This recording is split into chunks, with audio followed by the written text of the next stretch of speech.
Welcome to Ramya's kitchen. ಇವತ್ತು ನಾವು ಮಾಡ್ತಾ ಇರೋದು ನಮ್ಮ ಮಲೆನಾಡಿನ ಸ್ಪೆಷಲ್ ರೆಸಿಪಿ ಒಂದೆಲ್ಗ ಸೊಪ್ಪಿನ ತಂಬುಳಿ.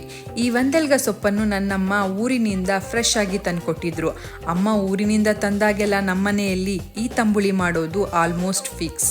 ಆಯುರ್ವೇದದ ಪ್ರಕಾರ ಒಂದೆಲ್ಗ ಸೊಪ್ಪು ಮೆಮೊರಿ, ಕಾನ್ಸಂಟ್ರೇಷನ್ ಮತ್ತು ಓವರಾಲ್ ವೆಲ್ನೆಸ್ಗೆ ತುಂಬಾ ಒಳ್ಳೆಯದು.